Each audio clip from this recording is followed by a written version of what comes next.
Hi, my name is Sam. I'm the owner of Professional Fleet, and today we're going to show you how to do a visual, used car inspection. This will be the test drive portion. I feel this is like the most important part of a used car inspection, because on this test drive we're going to be listening and trying to find things that will direct us where to go and what to check once the vehicle's in the shop and for our mechanical inspection. We're going to want to listen for noises, see if they feel any vibrations. We're looking for service engine lights, ABS lights, airbag lights. Check all of our gauges. Want to make sure gauges are working correctly. Make sure the vehicle's heating up correctly. Check our fuel gauge. Any gauge or accessory that we're going to use in the future, we want to make sure it works before we buy the car. So we're going to kind of go through. Want to roll all of our windows up and down, all the way down, all the way up, so we can check and make sure those work. Make sure all your door locks go all the way up and all the way down, and every one of them locks and unlocks. Check your power mirrors. Make sure those all work in all different directions, so we know if the mirrors are good. And I want to check the cruise while we're on our test drive. Check your wipers. Make sure the wipers work correctly. Go through and check your heating and AC systems. Make sure defrosters work. Make sure your heat works in all modes, on the floor, on the vents, as well as on the windshield. Make sure that the defroster comes on correctly and works. Make sure the blower speed works in all 4 or 5 speed levels. You want to make sure that your seat belts lock and unlock front and back seats. That's really important. Another thing, a really important thing to do is make sure all your lighting, inside lighting works. Your dome lights, your interior lights. Make sure they all come on and go off correctly. And the good thing to do is have the person that owns the car previously kind of walk through with you and show you how these things work.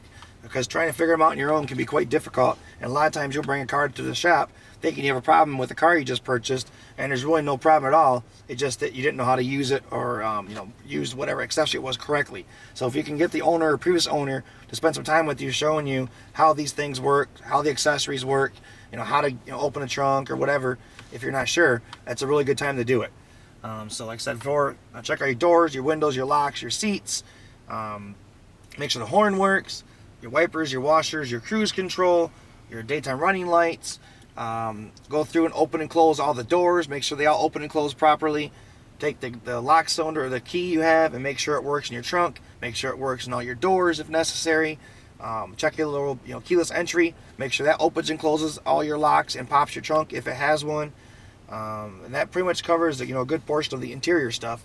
And then on the test drive itself, once you get on the highway, because we're going to want to spend about 30 minutes test driving any used car you buy. You want to do about a 10 to 15 minute test drive around town, then about a 10 to 15 minute test drive on a highway. That way you can make sure the car is not going to overheat, make sure that your AC is working correctly, your heat is working correctly. You can check your speedometer, make sure that's working correctly. You want to look for any kind of drifts or pulls. So make sure the car drives straight down the road, even with your hands off the steering wheel for a few seconds, you can verify that the track's straight. If it doesn't, we might have tire or alignment problems to worry about.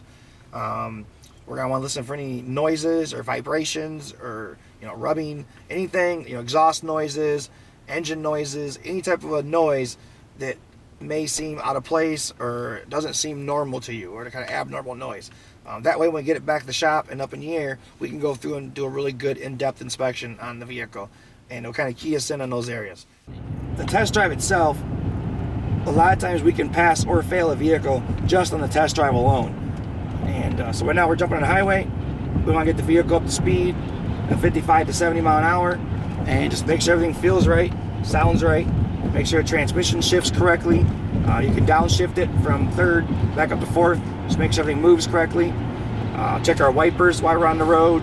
Make sure those all function correctly. Make sure your washers work. Just kind of do a good visual and feel of the vehicle.